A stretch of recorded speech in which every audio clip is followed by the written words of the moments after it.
It's my feel-good breakfast show. Welcome back, you beautiful souls. Thank you so much for keeping it locked. Yes, the start of a brand new week. An opportunity to be inspired, but also an opportunity to catch up on what's been going on. A new week brings a host of new stories, getting the nation talking for good or for bad. And that's why we thought we had set aside just a slice of our morning to delve a little deeper into the most recent news with the experts in the field. And today we are joined by one of our favorites, seasoned news editor Roi Simpson, as we discuss some of the biggest headlines on the front pages of newspapers across Mzansi. You smile so positively at the start of these discussions, yet we know what's coming, Roi. So thank you so much for being that energy. And of course, we'd love for you to weigh in. If you want to join in on the discussion, share your thoughts, your insights on our WhatsApp line, 063-408-8863. First story, any guesses, any guesses? Surprise, surprise, load shedding. So we've seen an 18.65% electricity hike by NERSA, and this seems to have cemented the plans for Cape Town and Johannesburg, at least, to push back. We've got a plan to reduce the stages of load shedding. Is this a viable plan? Are we on our way? Is this the big shift that we are waiting for? Are we being empowered as the bottom-end consumer to see a different reality, or is this just part of the politicking? How do you feel? Mixed bag. Johannesburg's 400 million rand plan, for example, it's not really designed to reduce the actual dependence on Eskom. It'll reduce load shedding, but it's all designed to have remote control of people's electricity consumption, so that they'll be able to turn off geysers and things like that. But we know that the city has an ambition to rid itself of Eskom. Yeah. Absolutely. And Cape Town's well on track. It's definitely forging ahead to wean itself off Eskom. What does this mean for Eskom? If we get to a point where the major metros now are forced to take care of their own supply, what will this mean for this state-owned agency? What's going to happen? It's a nasty downward spiral for them, because they get about 95 billion rand a year from municipalities. Now, between Joburg and Cape Town, they pay a third of that, so 30-something billion rand a year. And the problem is compounded because they're the good payers. So they're the ones who actually stump up the cash at the end of each month. So not only will Eskom lose a third of its income from municipalities, but its day-to-day cash flow is going to really tank, because the municipalities that pay won't be paying.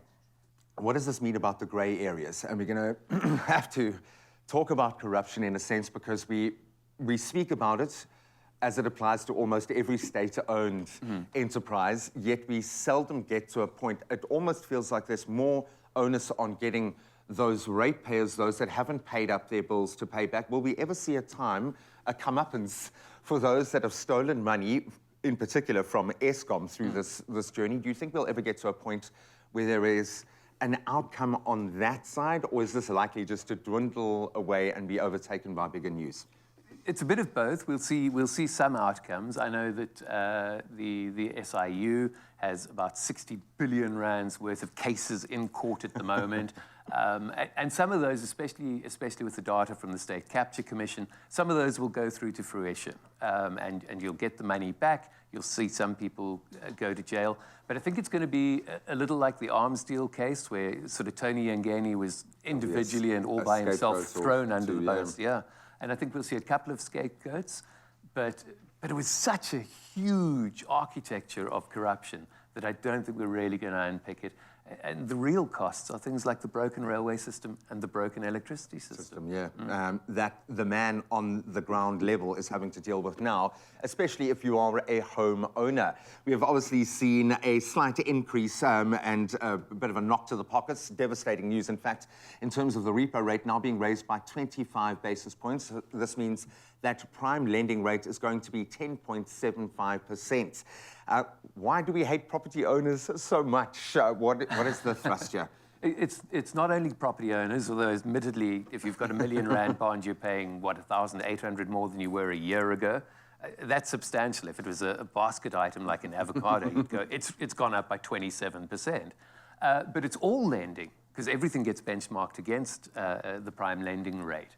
And when Lesetjo Kganyago, the governor of the Reserve Bank, was explaining the rationale behind this, It's like there's this web of interlinked, competing things pulling towards inflation and pulling against inflation, and they're all nicely balanced, broadly speaking. But in the center, like this huge poisonous spider, is of course Eskom and its problems. So it's inflationary all by itself with the 18.65% increase, but it's also pushing other inflation, food price inflation especially, he mentioned.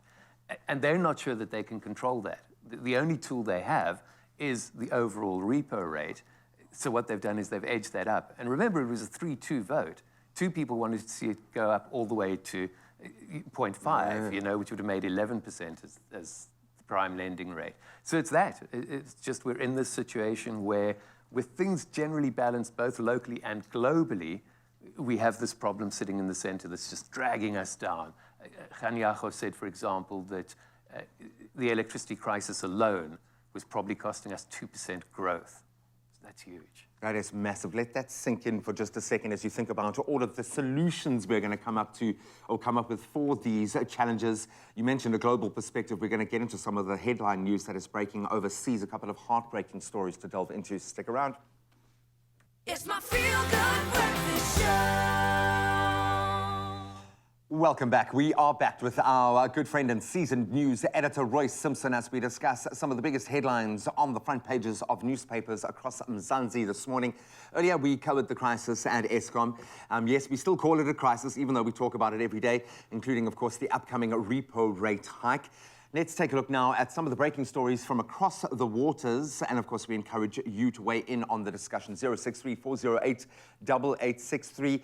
There's a bit of a stuck record vibe to every one of these discussions that we have. Yeah. When it comes to South Africa, we expect that to be the case. Overseas, you'd think the world would be moving on, but it hasn't. In America right now, it would feel like a watershed moment or another opportunity for a watershed moment, yet we are seeing the story play out pretty much like every other story has in this case. I'm, of course, talking about another case of police brutality in the United States. A 29-year-old black man, Ty Nichols, he has now died after being pulled over and assaulted by police in Memphis, and this provoked, obviously, outrage and then prompted the state and federal investigations this week. Since there has been action, is it enough? Body cam video footage show the level of brutality in this case. Can you give us a timeline of the events that led up to where we're at right now? Just break it down for us if you can. Sure. So this all took place on January the 7th. And man, according to the body cam footage, you're looking at 13 minutes of extraordinary violence.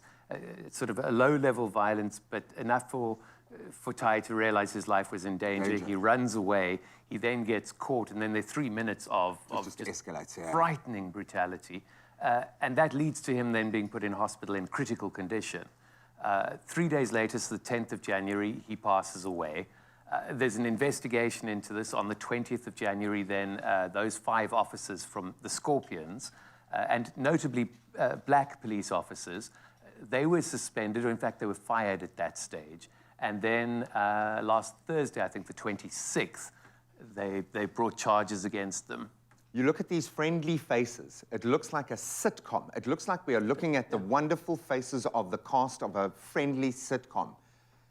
How is it possible, in your understanding, in your heart of hearts, if you will, why is this happening to the degree that it is? We love to paint this with a racial brush, but there is another mechanism at play here. Clearly, what is going on? Absolutely. In fact, I think the issue of race has now been taken out in this particular case, and it leaves us with endemic, systemic brutality and violence inherent in that system.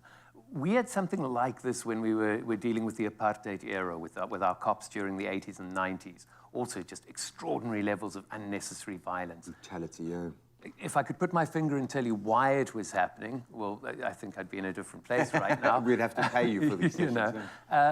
But it is systemic. It's something in the whole architecture of that society. I think from far away, from outside, we can see America as a heavily militarized society, as a remarkably controlled society. Yeah, you just look at what the machines and the uniforms and the guns that the police bring to a situation in America. The soldiers, effectively. Absolutely, yeah. And that's problematic. We understand this. Is this the moment that we're going to see a different outcome for the families of these victims? We know charges have been laid, quite severe charges, but already there's been a counter-push legally. Will there be a different outcome, do you think? No, I think that counter-push is going to fail. I don't think there's very much that you can bring to the table. Yes, he ran away, but that doesn't imply guilt in any way. There's nothing about that suggests... It implies fear. Anything, yeah. I think he just realized that his life was in danger.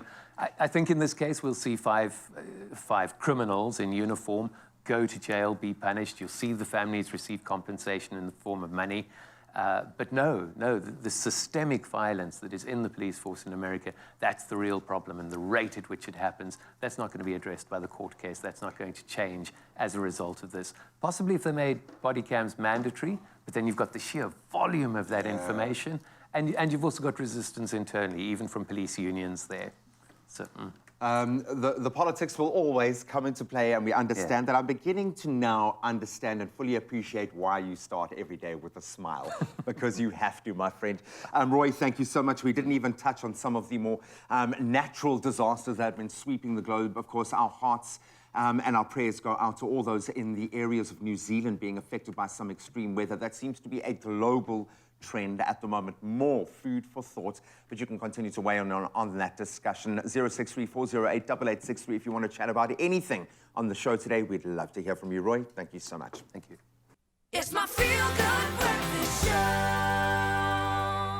Welcome back as we squeeze a few more seconds out of our time with season news editor Roi Simpson as we wrap up our discussion now on some of the biggest headlines on the front pages of newspapers across Mzansi. And of course, we touched on a moment of police brutality that has grabbed the world's headlines in our last discussion, and we've had a voice note coming through relating to that. So let's hear from Christine. Good morning, Expresso show and all the viewers. You know, this is so heartbreaking. The police, I mean, it's 5 men against 1. And besides that, no matter what the one man did, 5 policemen. I mean, this is absolutely brutal, because these police are supposed to be educated. Right. Well, we certainly agree and we echo those statements.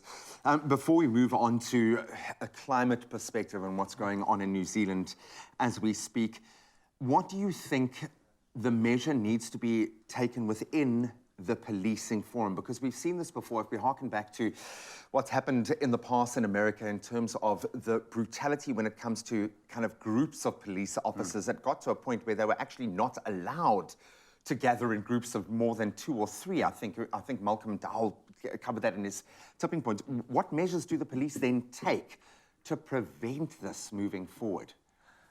I think it's always that question of who watches the watchers. So we've got IPID here, for example. They've got internal affairs over there. I think those structures have to be strengthened. I think to imagine that somehow you're going to train this out of people in a short space of time isn't necessarily going to be the outcome or get you the outcome that you're looking for. I think you need consequences. I think the police need to know that they're being monitored and that when they step out of line, there will be consequences. And I think that's global, yeah. And I think that might happen in this case. I think many eyes are going to be looking at that. Of course, I have been talking about the crazy weather that has had the globe in its grips. We focus in particularly on New Zealand's largest city, Auckland, declaring a state of emergency after torrential rain prompted widespread flooding and evacuations last week. And in fact, local media reported that fire crews have fielded over 1,000 calls for assistance. In fact, the New Zealand Defence Force has been helping with evacuations. Is this normal weather for this time of the year, or is this far more extreme than they would expect at this time? Far more extreme. I mean, it's 249 millimeters in 24 hours. It's an extraordinary outpouring of water. But no, in terms of their cycle, the meteorological cycle, they're a winter rainfall area. I mean, it's New Zealand. The amount of rain differs less than you'd expect. Yeah. But no, if you look at most of the floods, they had huge ones in 1878 and 1978. Those were in October. They had floods in 2015, Those were in July. They had floods in 2021. Those were in June. So you're looking at early spring, the middle of winter. Here in the middle of summer, no, it's completely out of whack. I think it rather fits that pattern you were alluding to that suggests, you know, there's a pattern of more extreme weather. The extremities, that pendulum is swinging Absolutely. further and further and And further. it does support the global warming. That being said, we're talking about a country that's come a long way, and their politics aside, obviously that was a wonderful opportunity to see a young person make their mark in the world. So sad to see the way that has turned. But it begs the question of South Africa with this extreme weather. We've seen it manifesting here in various spaces. If we had to have an occurrence like this, given our socio-economic standing as we speak, how would we cope with this kind of weather extremity?